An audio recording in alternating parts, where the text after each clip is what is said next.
deuxième partie de la prédication sur détruire l'agenda du diable. Amen. Amen. Détruire l'agenda du diable. Gloire au Seigneur. On va ouvrir on a utilisé ce verset dans les 4 jours de jeûne et prière cette semaine dans Nahum. C'est un petit prophète. C'est presque à la fin de l'Ancien Testament.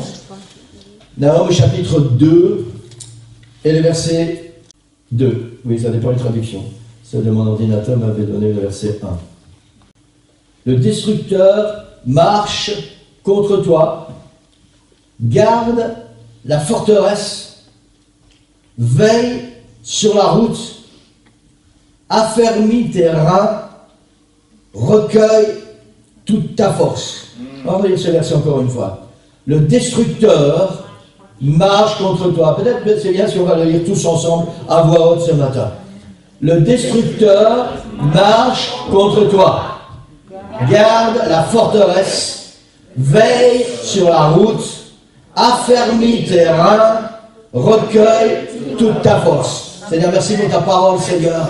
Merci, Seigneur Jésus, parce que tu vas nous parler ce matin. Seigneur, tu as préparé un repas, Seigneur, comme chaque fois que nous sommes dans ta présence. Tu as préparé un repas avec des mets succulents, Seigneur, et nous voulons nous nourrir de ta parole ce matin encore. Nous voulons vraiment, Seigneur, que cette parole puisse nous rassasier, Seigneur, qu'elle vienne dans nos cœurs, que nous puissions la comprendre et que nous puissions vraiment la mettre en pratique, Seigneur, pour que nous soyons libres, Seigneur, libres face au plan de l'ennemi, libres face à l'agenda de l'ennemi qui veut nous détruire, et que nous puissions, nous, Seigneur, entrer dans tes plans, entrer dans ton agenda et avoir la victoire en ton nom, dans le nom puissant de Jésus. Et l'Église dit Amen. Amen. Amen. Gloire au Seigneur. Vous pouvez prendre place. Alléluia. Alléluia. Gloire au Seigneur. Amen. Quelqu'un dit Amen. Amen. Alléluia.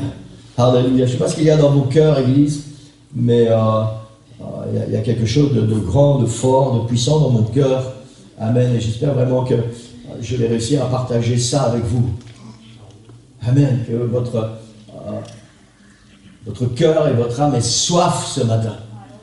Soif. Vous savez, c'est ça qui fait la différence. C'est ce que Jésus a dit quand il est arrivé à la fête, c'était crié dans le temps. Si quelqu'un a soif, qu'il vienne à moi et qu'il boive. Jésus n'a pas dit venez à moi et buvez.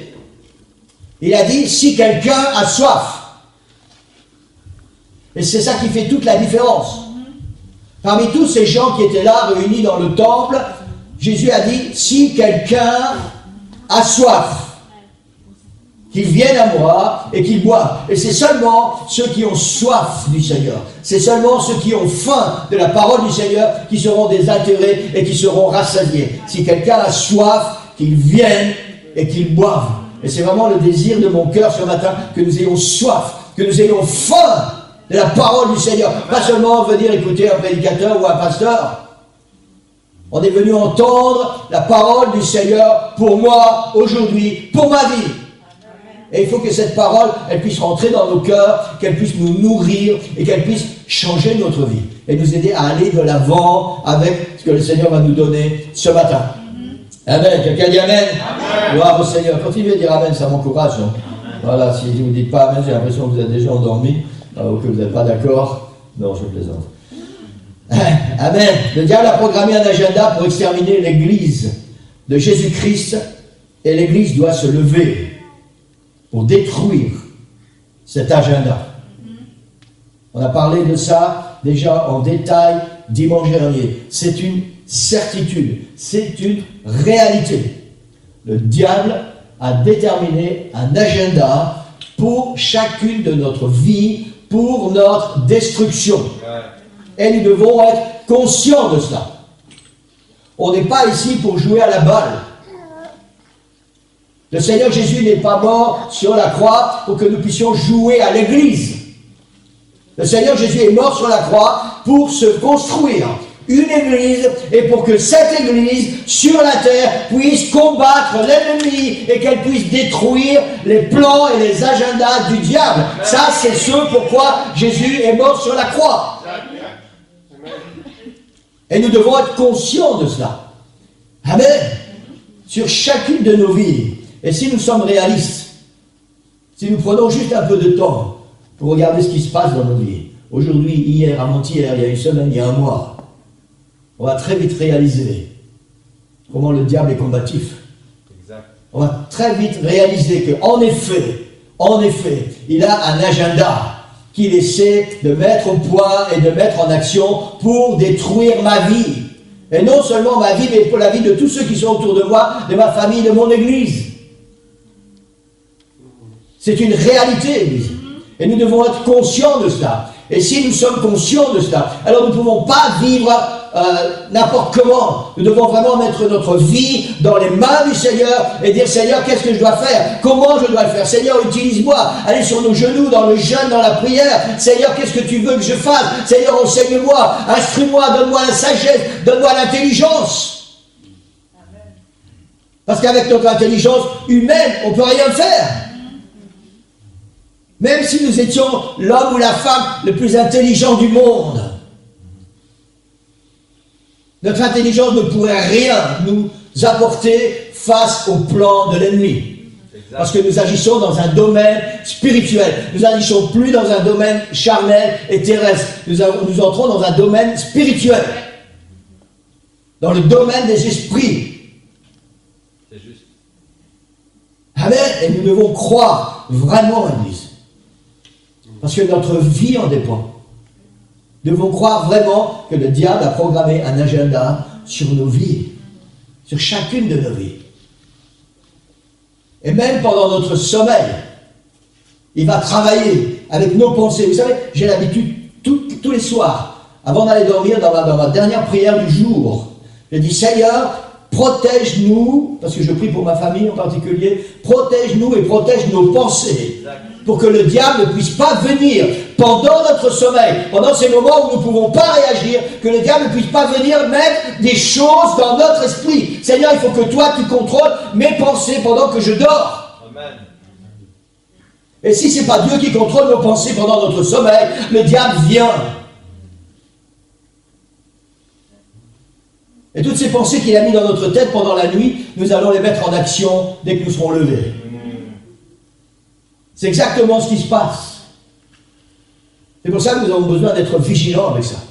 Non seulement le savoir, mais être vigilants à cause de ce que nous savons.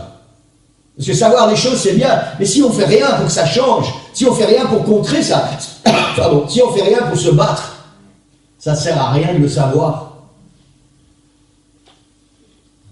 Amen. Amen. Amen. Alléluia. Alléluia. Pour ceux qui étaient là dimanche, vous savez que cette parole, c'est une prophétie pour notre Église. Et pas seulement pour notre Église, mais pour tous ceux qui appartiennent au Seigneur. Pour l'Église de Jésus-Christ. Cette parole nous appartient. Amen. Et je voudrais rappeler quelque chose avant d'entrer dans le vif de la prédication. Et je voudrais que ça aille vraiment... j'aime bien les phrases choc. Et ça, peut-être tu pourras le mettre... Si tu n'as plus à te battre, écoutez bien, comprenez bien, si tu n'as plus à te battre contre le diable, parce que tu es un enfant de Dieu, c'est tout simplement parce que tu n'es plus un enfant de Dieu. Si tu es enfant de Dieu, forcément, tu as un ennemi qui ne va jamais, jamais, jamais te laisser de repos. Il n'aime pas ce que tu es.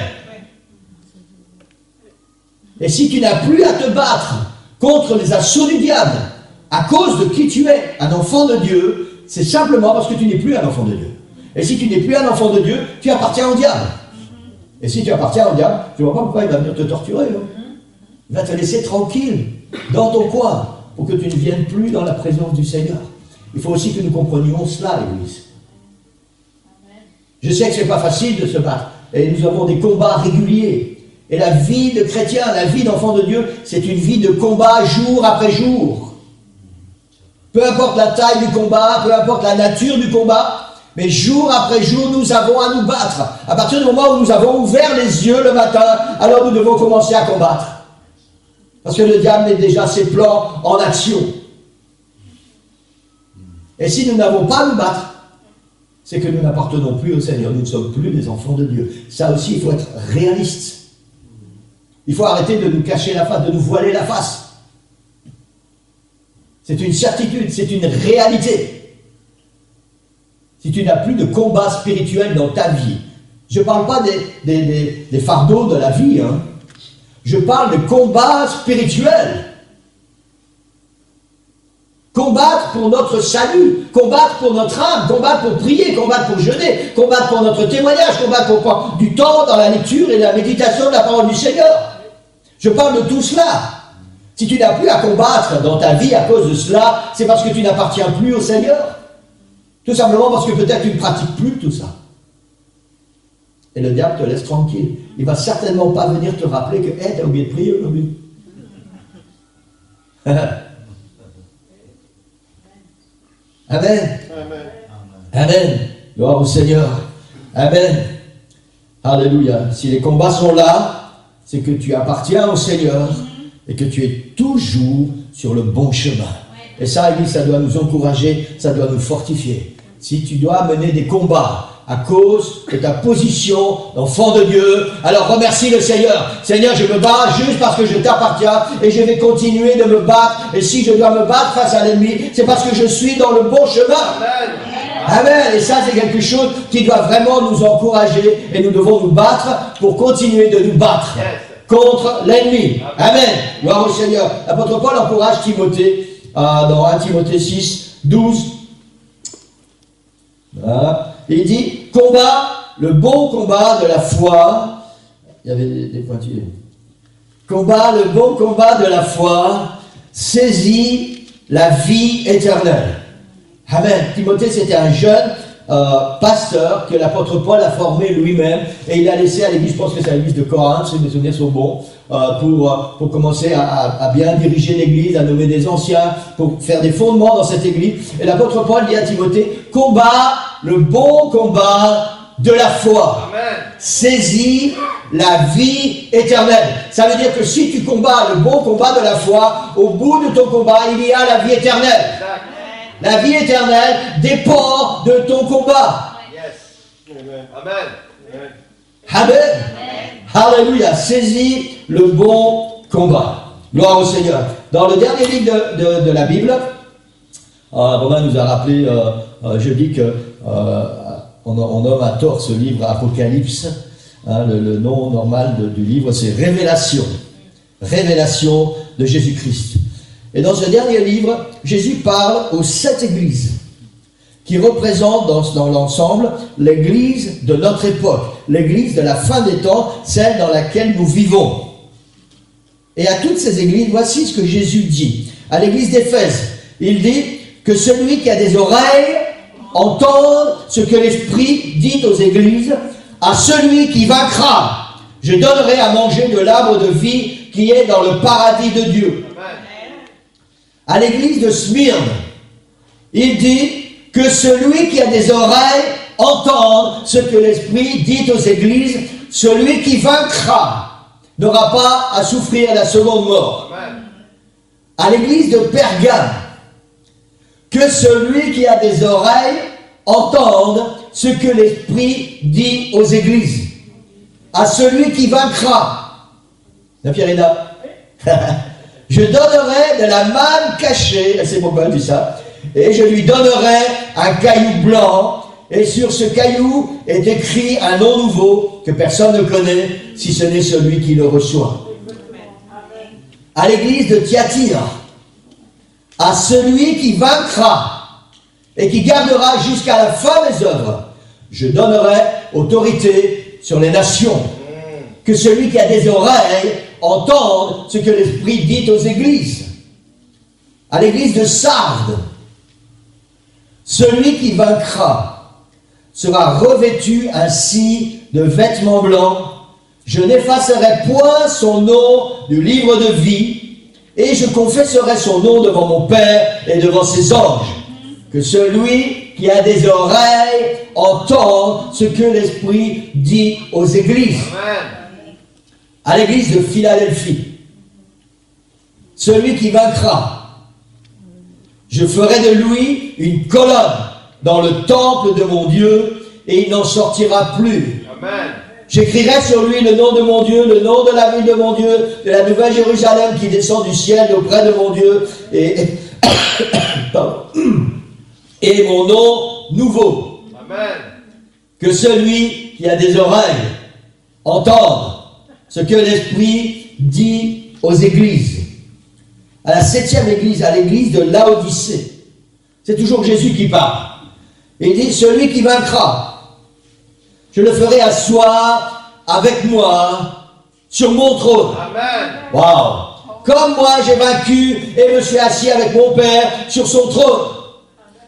Que celui qui a des oreilles entende ce que l'Esprit dit aux églises. Alléluia. À cette église qui est la nôtre, cette église de la fin des temps. Le Seigneur Jésus a donné cette révélation à l'apôtre Jean pour nous aujourd'hui. Et le Seigneur dit, à celui qui vaincra, je donnerai la vie. C'est le résumé. À celui qui vaincra. Amen. Et chaque fois, le Seigneur dit que celui qui a des oreilles entende ce que l'Esprit dit aux églises. À celui qui vaincra. Qui vaincra quoi? Qui vaincra la puissance de l'ennemi, qui vaincra sur ses désirs personnels, qui vaincra sur ses passions personnelles, celui qui va détruire sur sa vie l'agenda de l'ennemi, parce que c'est de ça que la Bible parle. Amen. À celui qui vaincra.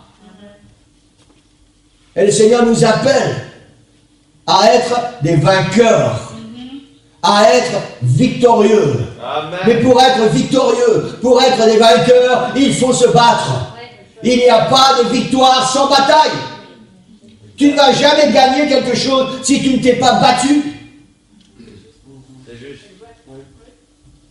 Et Jésus fait cette promesse à celui qui vaincra. C'est cette église dans le livre de l'Apocalypse, chapitre 2, chapitre 3. Vous pouvez les relire à la maison si vous voulez. À celui qui vaincra. Waouh! Je ne sais pas ce que vous avez envie d'être. Je ne sais pas ce que vous avez envie de faire, mais moi j'ai envie d'être un victorieux, j'ai envie d'être un vainqueur, j'ai envie d'être un conquérant. Je vais détruire l'agenda de l'ennemi dans ma vie et je vais faire tout ce que je peux pour vous aider à détruire l'agenda du diable sur votre vie, parce que je veux que nous soyons ensemble des vainqueurs et que nous puissions être prêts quand Jésus vient chercher son église. Amen. Mais pour cela, il faut nous battre, église.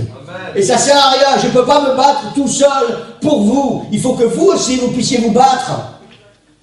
Moi, j'apporte la parole du Seigneur. Vous savez, pour apporter la parole du Seigneur tous les dimanches matin, je dois aussi me battre. Parce que je demande au Seigneur, c'est quoi ta parole pour moi et pour l'Église? Et parfois, je dois me battre parce qu'elle est d'abord pour moi. Et je ne peux pas apporter une parole si elle ne vit pas déjà dans ma vie. Je ne peux pas faire semblant avec vous. Et je dois me battre pour vous donner la nourriture que le Seigneur nous donne pour chacun de nous, pour que nous soyons une église victorieuse. Il n'y a pas de victoire sans combat et sans bataille. Et le but de la parole du Seigneur, depuis 2 semaines, c'est de détruire l'agenda du diable sur notre vie. Amen. Le Seigneur nous a tous créés différents. Nous avons des attirances différentes, des cultures différentes, des pensées différentes, des penchants différents, des susceptibilités différentes. Et le diable sait très bien cela. Yes. Et c'est pour ça que pour chacun de nous, il va utiliser une stratégie différente. Parce que ce qui va impacter ma vie ne va pas forcément impacter la vôtre. Ce qui va devenir un combat pour vous ne sera pas forcément un combat pour moi. Mais pour chacun de nous, le diable nous observe. Il regarde ce que nous faisons, ce que nous écoutons, ce que nous lisons, ce que nous aimons, ce que nous pratiquons, ce qui nous attire. Et à partir de cela, il établit son agenda. À partir de cela, il établit son plan d'attaque pour ta vie. Et il appelle les démons, certains démons, qui vont se concentrer juste sur toi. Et le diable leur explique, voilà, Emmanuel, ça, c'est son talent d'Achille. Ça, c'est son point faible. Ça, elle est sensible. Ça, vous allez voir, ça marche à chaque fois. Allez-y, les démons. Les démons vont mettre le plan d'action. Emmanuel va devoir se battre pour briser l'agenda du diable. Amen. Non, Emmanuel, c'est la même chose pour chacun de nous. Parce que tu me regardes avec attention. Voilà. Amen. Alléluia. C'est la même chose pour chacun de nous, Église. Briser l'agenda, détruire l'agenda du diable sur notre vie. On a lu le verset Nahum, ou Nahum, comme vous voulez. Le destructeur marche contre toi. Il y a pas, c'est pas au conditionnel, c'est pas peut-être, non, c'est une affirmation. C'est Dieu qui parle par l'intermédiaire du prophète. Yes. Et il dit, le destructeur marche contre toi. Il y a une armée diabolique qui est en marche contre toi. Et le Seigneur donne ses instructions. Pour l'Église, il dit, garde la forteresse. Amen. Veille sur la route, affermis tes reins, recueille toute ta force. Yes. Parce que tu vas devoir te battre. Amen. Tu vas devoir mener un combat pour défendre ta vie contre cette puissance de l'ennemi. Et nous ne devons pas minimiser, Église, la puissance du diable. On n'est pas là pour lui donner la gloire. On n'est pas là pour dire, oh, combien il est grand. Non. Mais on ne doit pas minimiser sa puissance. Exact. Et si nous ne sommes pas armés pour combattre, alors ce n'est pas nous qui allons gagner. Jamais. Jamais. Amen. Amen. Alléluia. On a prié pendant ces 15 jours de jeûne et prière, on a prié pour la famille pastorale, pour l'équipe pastorale, pour les ministères dans l'église, on a prié pour les couples et les solos, justement pour détruire l'agenda de l'ennemi. On a prié pour nos enfants, pour nos jeunes, pour nos adolescents. On a prié aussi pour l'église. Et je remercie le Seigneur parce que j'ai vraiment senti quelque chose de fort. Dans toutes ces réunions où on s'est connectés ensemble, j'ai vraiment senti quelque chose de fort. J'ai senti que dans vos cœurs, il y avait un désir. Quelque chose qui était vraiment là, pas simplement pour être ensemble et puis pour faire une prière. J'ai vraiment senti qu'il y avait quelque chose de plus fort que d'habitude. Alors c'est sûr que le Seigneur a entendu nos prières. Le Seigneur a vu notre jeûne. Mais on n'a pas encore gagné la bataille. On a commencé une bataille. Et il faut la continuer. Il faut continuer de prier. Il faut continuer de jeûner. Et il faut continuer de combattre jusqu'à la victoire finale. Amen. C'est pas parce qu'on a fait 4 jours de jeûne et prière que, ah voilà, maintenant on peut s'endormir, Seigneur, t'as entendu tout, maintenant tu penses. Non. Il faut continuer, Église. Continue de prier. Pour le pasteur, l'équipe pastorale, les ministères dans l'église. Continue de prier pour les couples, pour ceux qui sont seuls, pour qui c'est difficile parfois, pour nos enfants, pour nos adolescents, pour nos jeunes qui subissent tellement cette influence du monde. Continuons à prier pour l'Église, pour que nous soyons vigilants les uns pour les autres. Que nous puissions nous aider les uns les autres, au lieu de nous critiquer, au lieu de nous juger, au lieu parfois de dire du mal, d'altérer les choses les uns sur les autres. Que nous puissions être là, les uns pour les autres, pour nous soutenir, pour nous encourager, pour porter chacun dans la présence du Seigneur, pour briser l'agenda du diable. Amen. Amen. Est-ce que nous savons que chaque fois que nous disons quelque chose de mal sur un frère ou sur une sœur, nous entrons dans les plans du diable? Le Seigneur nous a appelés à être unis, à nous battre ensemble, à prier les uns pour les autres, à nous soutenir les uns les autres, à nous encourager les uns les autres. Amen. Amen. Alléluia. C'est à ça que le Seigneur nous appelle. Yes. Amen. Gloire au Seigneur. Alléluia. La question est, je ne sais plus à qui j'ai dit la semaine dernière, je pense que c'était à la sœur Evelyne, j'aurais besoin des journées de 48 heures sans les nuits de sommeil. Amen. Le dimanche matin, il faudrait bien que l'horloge s'arrête et que tout le monde arrête de regarder sa montre parce que le temps passe trop vite. Amen. La question est, comment détruire l'agenda du diable et être l'acteur principal pour que l'agenda de Dieu se réalise. Amen. Parce que c'est ça l'objectif. Détruire l'agenda du diable, c'est bien. Mais si ça ne permet pas au Seigneur que ses plans pour nous se réalisent, on a manqué le but, hein, quelque part. Exact. Donc l'objectif de briser l'agenda du diable, c'est de permettre au Seigneur que son agenda puisse se réaliser. Et que nous puissions entrer dans les plans de Dieu pour chacun de nous, pour nos vies, pour nos familles, pour notre Église. Et c'est là que nous devons arriver. Nous avons une première réponse dans l'épître aux Éphésiens. Tout le monde connaît ça, et je ne vais pas m'attarder sur ça ce matin, mais c'est important. Éphésiens chapitre 6, et verset 10 jusqu'à 17. Ça va arriver normalement. Voilà. Au reste, fortifiez-vous dans le Seigneur et par sa force toute puissante. Fortifiez-vous dans le Seigneur et par sa force toute puissante. Revêtez-vous de toutes les armes de Dieu afin de pouvoir tenir ferme contre les ruses du diable, car nous n'avons pas à lutter contre la chair et le sang, mais contre les dominations, contre les autorités, contre les princes de ce monde de ténèbres, contre les esprits méchants dans les lieux célestes. C'est pourquoi, verset 13, prenez toutes les armes de Dieu afin de pouvoir résister dans le mauvais jour et tenir ferme après avoir tout surmonté. Tenez donc ferme, ayez à vos reins la vérité pour ceinture, revêtez la cuirasse de la justice, mettez pour chaussure à vos pieds le zèle que donne l'évangile de paix, prenez par-dessus tout cela le bouclier de la foi, avec lequel vous pourrez éteindre tous les traits enflammés du malin. Prenez aussi le casque du salut et l'épée de l'esprit, qui est la parole de Dieu.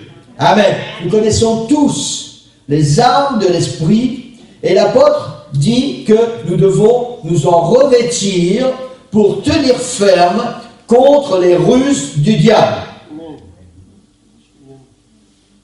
Ces armes, cette armure dont l'apôtre Paul nous parle, ce sont des armes défensives. Et nous devons savoir que face à l'agenda du diable, ces armes défensives ne sont pas suffisantes. Alors ne soyez pas choqués, on va comprendre cela. Il nous faut revêtir cette armure. Mais toute cette armure n'est composée que des armes offensives. Ça veut dire que chaque fois le diable vient, oh, on se défend, oh, on se défend, oh, on va essayer de donner un coup d'épée par-ci, on va lire la parole du Seigneur par là, on va mettre le casque pour se protéger. Ce sont des armes défensives. Mais elles ne vont jamais nous donner la victoire. Elles vont nous aider à rester debout. Et le Seigneur nous appelle à plus que des armes défensives. Amen. Amen. Amen. Pour détruire l'agenda du diable, nous avons besoin des armes offensives. Amen. Amen. Trop souvent, trop de chrétiens se contentent de résister aux assauts de l'ennemi. Alors maintenant, c'est déjà bien. Si tu as résisté aux assauts de l'ennemi, merci Seigneur, c'est déjà bien. Trop de chrétiens n'y arrivent même pas. Donc c'est déjà extraordinaire, c'est déjà merveilleux si nous avons réussi à résister aux assauts de l'ennemi. Mais le Seigneur n'est pas mort sur la croix pour que nous soyons limités à résister aux assauts de l'ennemi. Le Seigneur est mort sur la croix pour faire de son Église une Église offensive, une Église victorieuse, une Église qui combat et qui remporte la victoire. C'est pour ça que Jésus est mort sur la croix. Et c'est pour cette raison que nous avons besoin des armes offensives. Il ne faut pas passer notre temps à prendre le bouclier. Comme ça. À un moment, il faut prendre l'épée. Là, c'est de notre côté, parce que je suis moché. À un moment, il faut prendre l'épée. Et il faut aller de l'avant. Et il faut commencer à frapper avec ton épée. Il faut commencer à couper la tête. Il faut commencer à détruire. Au nom du Seigneur Jésus-Christ. Amen. Amen. ça c'est ce que le Seigneur veut pour chacun de nous. Amen. Amen. Amen. Alléluia. Il y avait en Israël une vallée qui s'appelait la vallée des Térébintes ou la vallée des chênes. Tout le monde connaît cette histoire. D'un côté de cette vallée, sur le versant de la montagne, il y avait l'armée des Philistins avec un certain bonhomme qui s'appelait Goliath. De l'autre côté de cette vallée, sur l'autre versant d'une autre montagne, il y avait l'armée d'Israël. Ces deux armées étaient campées l'une face à l'autre. Et si on remonte un petit peu en arrière dans notre Bible, lorsque l'Éternel donne à Josué le commandement de l'armée d'Israël, du peuple d'Israël, pour aller conquérir Canaan, le Seigneur dit à Josué, toute arme, tout lieu, Josué 1:3, tout lieu que foulera la plante de votre pied, je vous le donne, comme je l'ai dit à Moïse. Amen. Ça, c'est la promesse du Seigneur, que le Seigneur fait à Josué et pour tout ce peuple. Tout lieu que foulera la plante de votre pied, à partir du moment où vous aurez traversé ce Jourdain, ce pays, je vous le donne en héritage. Cette vallée des Térébintes, où est campée l'armée des Philistins, appartient à Israël, et plus précisément à Juda. Elle fait partie de ce territoire que Dieu a dit à Josué, là où tu vas mettre ton pied, ça devient ton héritage. Et dans cet héritage, il y a cette armée des Philistins. Et on revient à ce qu'on a déjà vu la semaine dernière. Est-ce que nous croyons vraiment que parce que nous sommes chrétiens, le diable va nous laisser tranquilles? Est-ce que nous croyons que le diable va avoir des scrupules à venir dans notre territoire? Il n'a pas eu de scrupules à aller voir Jésus. Dieu manifesté en chair. Il n'a pas eu de scrupules à l'emmener sur une montagne et à le tenter de toutes les manières. Alors est-ce que nous croyons vraiment qu'il va avoir des scrupules avec nous? Il est venu dans un territoire ennemi qui n'est pas le sien. Les Philistins sont dans le territoire qui appartient à Israël. Ce territoire est la promesse que le Seigneur a faite à son peuple d'Israël. Amen. Et le diable va essayer de détruire l'agenda de Dieu. Parce que dans l'agenda de Dieu, il y a cette promesse. Ce pays, je vous le donne en héritage. Ça, c'est l'agenda de Dieu, afin que tu sois heureux. Et il y a toutes des promesses. Et le diable va essayer de venir et de voler ces promesses. Lui aussi, il a un agenda pour cette armée d'Israël. Il a décidé qu'il va détruire cette armée. Il a décidé qu'il va casser, d'une manière ou d'une autre, les promesses que Dieu a faites à ce peuple.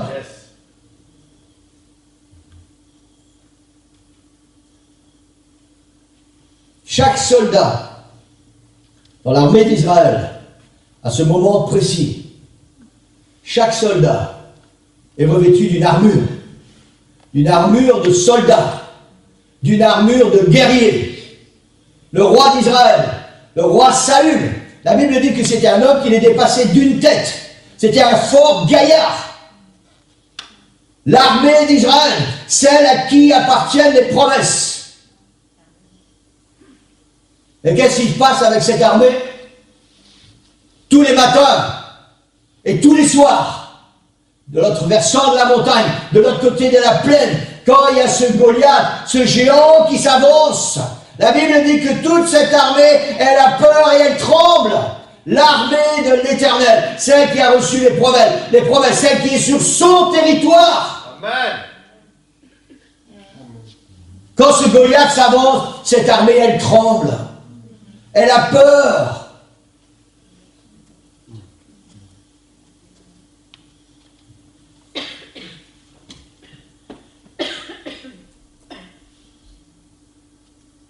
Il leur manquait deux choses importantes, l'Église.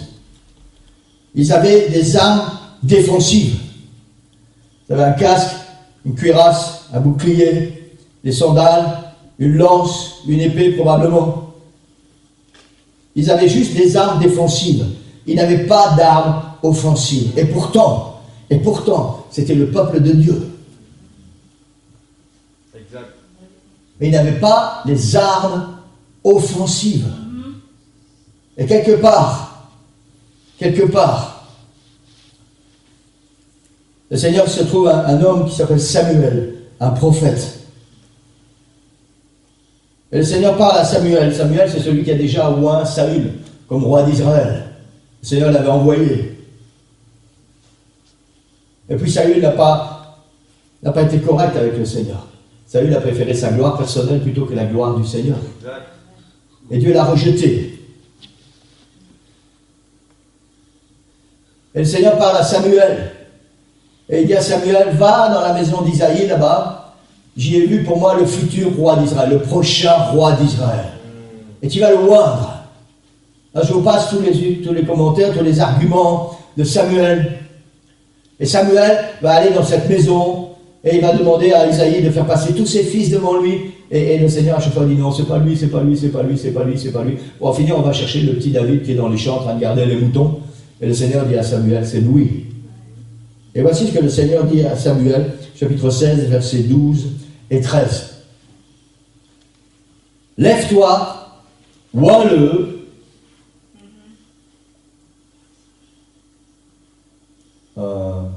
C'est l'autre partie, 12 et 13 qui m'intéresse.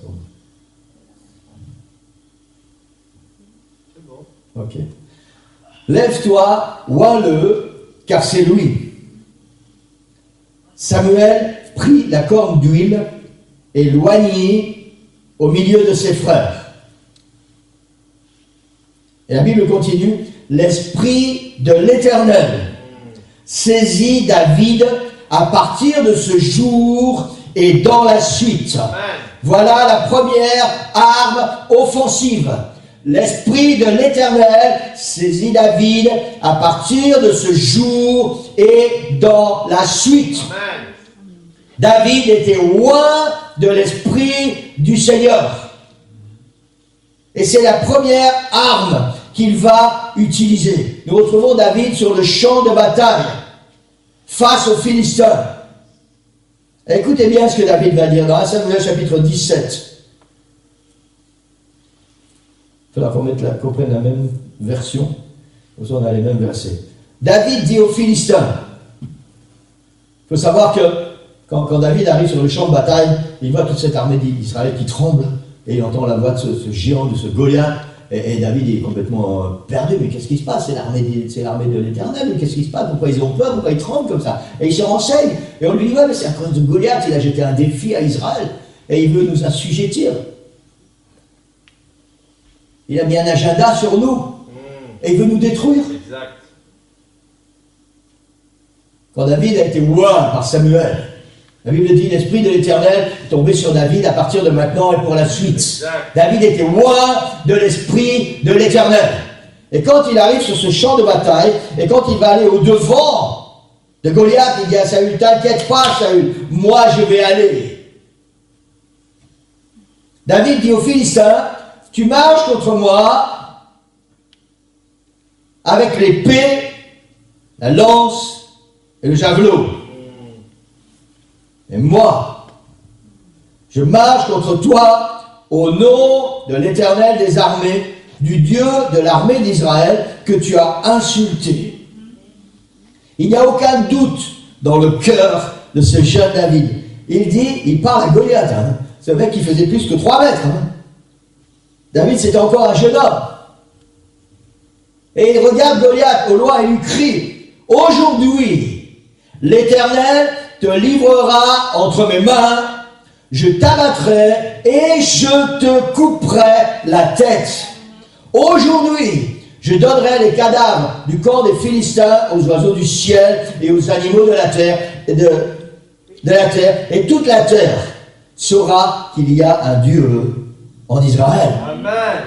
Et toute cette multitude saura que ce n'est ni par l'épée ni par la lance que l'Éternel sauve, car la victoire appartient à l'Éternel et il vous livre entre nos mains. Amen.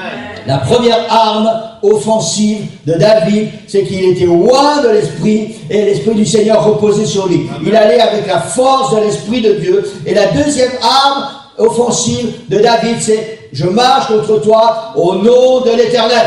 Et c'est au nom de l'Éternel qu'il a remporté cette victoire. Amen. C'est au nom de l'Éternel que le diable, que l'agenda du diable a été détruit et que Goliath est mort.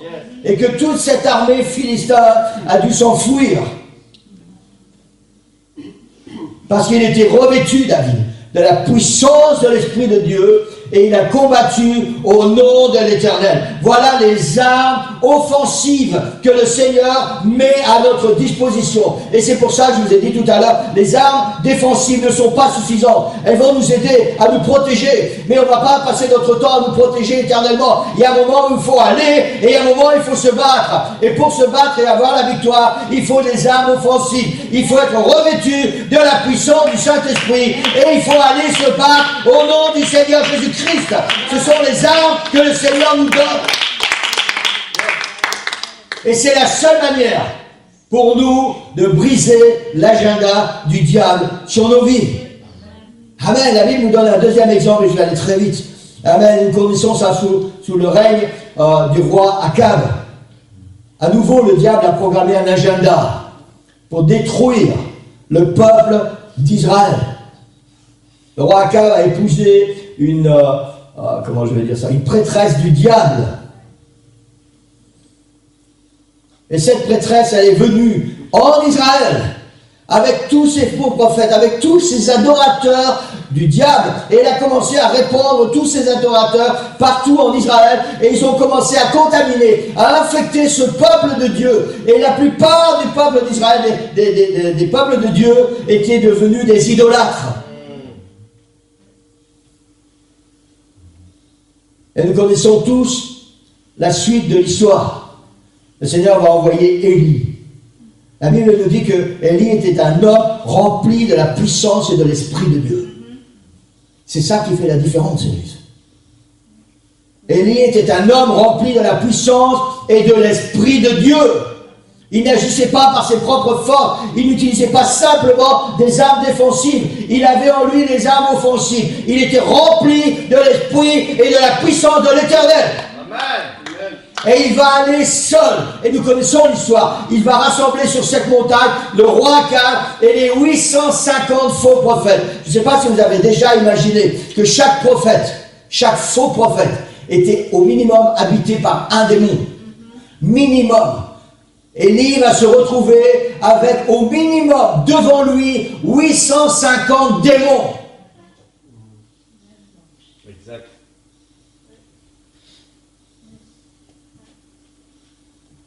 Mais la Bible dit qu'Élie était un homme rempli de la puissance et de l'Esprit de l'Éternel. Et Élie va implorer l'Éternel. Avec l'Esprit avec lequel il est revêtu, il va implorer le nom de l'Éternel, et le feu va descendre, et le feu va consumer l'holocauste, et tous ces faux prophètes vont être détruits. Avec ces deux armes offensives, l'Esprit de l'Éternel et le nom de l'Éternel. Amen. Et l'agenda du diable, encore une fois, a été détruit grâce à ces armes offensives. Amen. Alléluia. Gloire au Seigneur.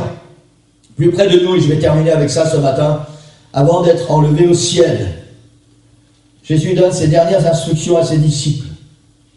Et il leur ordonne d'aller par tout le monde, proclamer la bonne nouvelle du salut et de faire des disciples. Et je voudrais vous encourager, si vous avez commencé à avoir des fourmis dans vos pieds, n'hésitez pas à vous lever, parce qu'il y a longtemps que ça devrait être fait déjà. Amen. Si l'Esprit travaille dans votre cœur, laissez l'Esprit travailler dans votre cœur ce matin, parce qu'il y a des paroles puissantes pour chacun de nous. Il y a un agenda du diable à détruire. Amen. Ça doit mettre quelque chose à l'intérieur de nos cœurs. Si nous restons insensibles à ça, si on entend juste une belle parole, ah merci Seigneur, c'était une bonne parole, et ça ne change rien dans vos vies, alors vous êtes venus pour rien ce matin. Avant d'être enlevé au ciel, Jésus donne à ses disciples cette instruction d'aller par tout le monde, proclamer la bonne nouvelle du salut et de faire des disciples. Et Jésus leur dit, pour arriver à cela, vous recevrez une puissance, une arme offensive le Saint-Esprit survenant sur vous, et vous serez mes témoins. Amen. Vous recevrez une âme offensive, vous recevrez une puissance, le Saint-Esprit survenant sur vous. Le jour de la Pentecôte, tous ceux qui étaient réunis dans la chambre haute ont tous été baptisés du Saint-Esprit.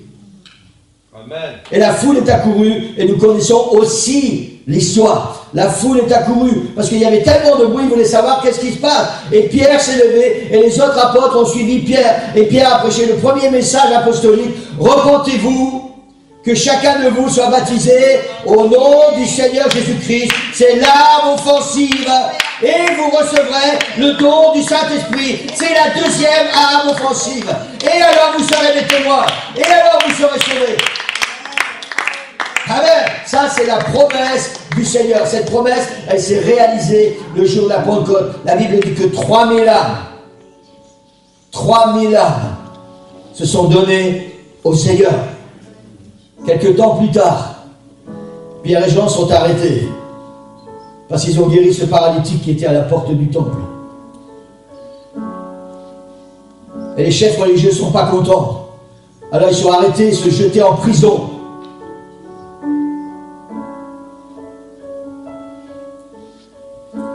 Et à la question, comment avez-vous guéri cet homme? Ils répondront, c'est par le nom de Jésus. Il n'y a de salut en aucun autre. C'est par le nom de Jésus. Ils utilisent encore cette arme offensive. C'est par le nom de Jésus. Et la suite du texte nous dit que les chefs religieux leur défendirent absolument maintenant de parler ou d'enseigner au nom de Jésus. Il ne vaut surtout plus qu'ils puissent utiliser cette arme offensive pour détruire l'agenda du diable. Et Pierre et Jean leur répondirent, jugez vous-même s'il est juste devant Dieu de vous obéir plutôt qu'à Dieu. Nous ne pouvons pas ne pas parler de ce que nous avons vu et entendu. Ils ont utilisé cette arme offensive, la puissance et l'autorité du nom de Jésus. Et la suite du texte nous dit qu'après avoir été relâchés, ils sont allés rejoindre les autres disciples et ils ont prié ensemble. Et ils ont fait cette prière dans Actes chapitre 4, verset 29. Ils ont fait cette prière ensemble. Maintenant, Seigneur, vois leur menace. Donne à tes serviteurs d'annoncer ta parole avec une pleine assurance. En étendant ta main pour qu'il se fasse des guérisons, des miracles et des prodiges par le nom de ton saint serviteur Jésus. Quand ils eurent prié, le lieu où ils étaient assemblés trembla. Ils furent tous remplis du Saint-Esprit et ils annonçaient la parole de Dieu avec assurance. L'agenda du diable, encore une fois, vient d'être détruit. Et comment a-t-il été détruit? Parce que les apôtres ont utilisé les armes offensives, la puissance du Saint-Esprit sur leur vie et l'autorité du nom de Jésus. Amen. Et le Seigneur nous appelle à faire de même, et je voudrais qu'on puisse se lever ce matin, et j'ai terminé maintenant. Les armes de l'Esprit sont données pour la marche du chrétien, et sont des armes défensives. Le baptême du Saint-Esprit, le baptême du Saint-Esprit et l'autorité du nom de Jésus sont donnés aux chrétiens comme des armes offensives. Offensives pour détruire l'agenda de l'ennemi. Amen. Et je voudrais dire à quelqu'un ce matin, il y a un agenda sur ta vie. Et tu dois détruire cet agenda. Et les armes offensives que le Seigneur te donne, c'est que tu sois rempli du Saint-Esprit. Que tu sois rempli du Saint-Esprit. Pour ceux qui ne sont pas encore baptisés du Saint-Esprit aujourd'hui, que le Seigneur puisse vous remplir de son esprit. Et pour ceux qui ont déjà été baptisés du Saint-Esprit, mais qui ont perdu cette puissance que le Seigneur leur avait donnée, alors aujourd'hui c'est le jour pour recevoir à nouveau cette effusion du Saint-Esprit.